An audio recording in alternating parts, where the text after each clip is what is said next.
बिस्मिल्लाहिर्रहमानिर्रहीम अस्सलाम वालेकुम dear students, welcome to Multileads academy. Dear students, आज का जो हमारा टॉपिक ऑफ डिस्कशन है वो है sensory receptors and their working.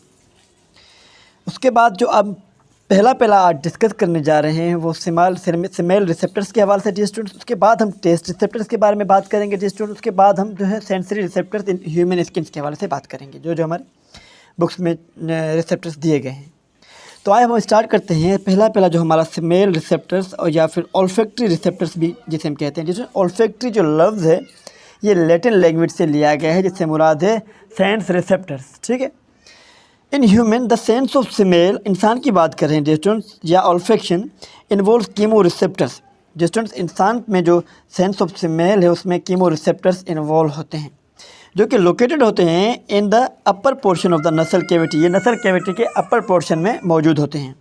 Now the human olfactory epithelium is small as compared with that of many other mammals like dog, whose sense of smell is far more active. Students, इंसान की बात करें, अगर हम इंसान को दूसरे mammal से कंपेयर करें तो उन मेमल्स का जो सेंस ऑफ स्मेल होता है वो इंसान के मुकाबले में बहुत ही ज़्यादा स्ट्रॉन्ग होता है। उसकी वजह क्या है? उसकी जो ऑल्फैक्टरी जो एपिथेलियम होती है स्टूडेंट्स, उसका सरफेस एरिया वो बहुत ज़्यादा होता है। बल्कि आप ऐसा कह लें, अगर डॉग की बात करें तो 30% ज़्यादा होता है इंसान से। तो तभी आप देखें जो है वो मुख्तलिफ़ एक्टिविटीज़ के लिए आप देखें एयरपोर्ट्स वगैरह पर डॉग्स को इस्तेमाल किया जाता है। आपने देखा होगा अक्सर करे फिल्मों में। तो अब स्टूडेंट्स आप आ जाए नीचे, हम थोड़ा इसकी इंसान की जो नस्ल कैविटी है उसके अंदर मौजूद जो ऑल्फैक्टरी रिसेप्टर्स हैं उसके हवाले से डिस्कस कर लेते हैं। तो स्टूडेंट्स अब देखें यहाँ पर इस डायग्राम में आपने देखा कि ये ऊपरी सरफेस है अपनी नस्ल कैविटी की। इसको हमने थोड़ा इनलार्ज कर लिया तो हमें यहाँ पर कुछ इस तरह स्ट्रक्चर नज़र आए। इस तरह से देखें स्टूडेंट्स, ठीक है, ओके। अब आप इसमें एक बात देखें स्टूडेंट्स, तो यहाँ पर ये आपके रिसेप्टर्स हैं, ये आपके कुछ न्यूरॉन्स होते हैं रिसेप्टर्स, देखें ये वाले, ओके। अब इनके अंदर ये जो स्ट्रक्चर्स आप ये सेल बॉडीज़ हैं देखें, और सेल बॉडी के नीचे जो जा रही हैं स्टूडेंट, इस तरफ से आप देखें ये नीचे जो स्ट्रक्चर्स जा रही हैं ये हैं डेंड्रॉइड। एक बात याद रखें स्टूडेंट, इनमें जो न्यूरॉन्स पाए जाते हैं उनमें सिंगल डेंड्रॉइड होता है, जो कि नीचे आकर फिर ये जो क्लस्टर हैं, गुच्छे हैं अपने, ये जो सीलिया के गुच्छे हैं इनमें कन्वर्ट हो जाते हैं। इस तरह से देखिए ये नीचे सीलिया के गुच्छे आपको नज़र आ रहे होंगे, ठीक है। फिर हमने क्या किया, इन सीलिया के जो अपना सीलिया हैं इनकी ऊपरी सरफेस को, मेम्ब्रेन को देखा तो हमें यहाँ पर ओडोरेंट रिसेप्टर मिल गए, ठीक है स्टूडेंट। ये देखिए यहाँ पर आपको ओडोरेंट रिसेप्टर्स नज़र आ रहे होंगे पर्पल कलर में। ये ओडोरेंट रिसेप्टर क्या करते हैं, पर्टिकुलर ओडोरेंट से चिपकते हैं और फिर महसूस कराते हैं, एक्शन पोटेंशियल को जन्म देते हैं, और फिर वो एक्शन पोटेंशियल इस न्यूरॉन के ज़रिए हमारे जो सेरिब्रल कॉर्टेक्स होता है, जहाँ पर ऑल्फैक्टरी बल्ब होता है, वहाँ पर जाकर इन्फॉर्मेशन देते हैं, ठीक है। तो यहाँ पर आप देखिए प्लाज्मा मेम्ब्रेन, फिर यहाँ पर ये ओडोरेंट रिसेप्टर नज़र आ रहे हैं, और ये ओडोरेंट, जैसे ओडोरेंट ऐसे मालिक्यूल्स होते हैं जो कोई ना कोई खुशबू या बदबू प्रोवाइड करते हों, ठीक है। और फिर यहाँ पर जब ये एक्शन पोटेंशियल जन्म ले लेता है स्टूडेंट, तो यहाँ पर देखिए आप, ये ऊपर न्यूरॉन का एक गुच्छा जा रहा है। मैं आपको दिखाऊं तो इस स्ट्रक्चर में आप देखेंगे तो स्टूडेंट्स, ये आपको यहाँ से देखें, ये एक न्यूरॉन जा रहा है, ये दूसरा न्यूरॉन, ये तीसरा गुच्छा जा रहा है, ठीक है, न्यूरॉन्स का। तो ये सब मिलकर फर्स्ट क्रेनियल नर्व बनाते हैं स्टूडेंट्स। यहाँ पर भी देखें आप, इस तरफ से ये आपको स्ट्रक्चर्स नज़र आ रही होंगी। अब फिर यहाँ पर देखें, ये जो ब्रेन का हिस्सा नज़र आ रहा है, ये ऊपरी हिस्सा जो आपको यहाँ पर ये नज़र आ रहा है, ये ब्रेन का हिस्सा होता है स्टूडेंट्स, ठीक है।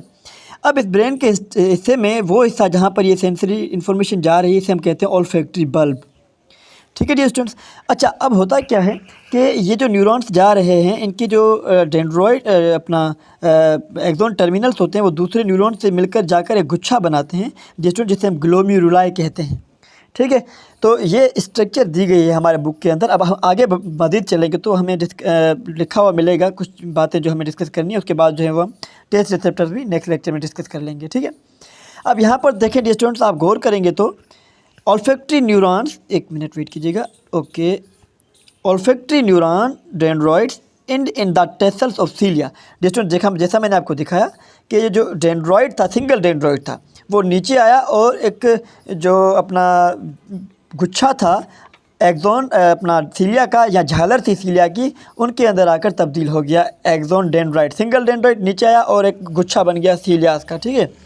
नाउ प्रोजेक्ट इनटू द नसल म्यूकोजा, नसल की जो म्यूकस मेम्ब्रेन है उसके बाहर से वो प्रोजेक्ट होगा, और वो जो ऊपरी अपना म्यूकस मेम्ब्रेन पर आप देखेंगे तो सीलियास मौजूद होते हैं, ठीक है। Now and their axon projects directly into the cerebral cortex, फिर आपने देखा था कि उसका एक्सोन जो जा रहा था वो डायरेक्टली जो है वो अपना सेरिब्रल कॉर्टेक्स में जा रहा था, जहाँ पर वो जाकर ऑल्फैक्टरी बल्ब बना रहा था। ये स्टूडेंट देखिए, वेन ऑडोरस सब्सटेंस, कोई भी खुशबूदार या बदबूदार कोई सब्सटेंस जब आता है, diffuse into the region of the region, it binds to specific receptor, फिर वो स्पेसिफिक रिसेप्टर से बाइंड हुआ था। ठीक है, now molecule on the plasma membrane of the olfactory cilia. अच्छा, ये क्या करते हैं, ये मॉलिक्यूल्स बाइंड होते हैं प्लाज्मा मेम्ब्रेन की जो सीलिया की जो मेम्ब्रेन होती है उस पर। ठीक है, now there are many may be 1000 type of receptor proteins embedded in the olfactory cilia. जिस ऑल्फैक्टरी सीलिया पे 1000 के करीब जो है वो रिसेप्टर्स प्रोटीन मौजूद होती हैं। Now each receptor protein is specialize to bind a particular type of molecule. हर एक जो है खास किस्म के मॉलिक्यूल से मिलती है, तभी तो हमें मुख्तलिफ़ किस्म की जो खुशबू है या बदबू है वो नज़र आती हैं। ठीक है, and stimulate the olfactory neurons to send messages to the brain, फिर वो स्टिमुलेट करती है, एक्शन पोटेंशियल जन्म लेता है स्टूडेंट, फिर वो एक्शन पोटेंशियल ट्रेवल करता है अपना जाकर ऑल्फैक्टरी बल्ब में जो है वहाँ पर इंफॉर्मेशन देता है।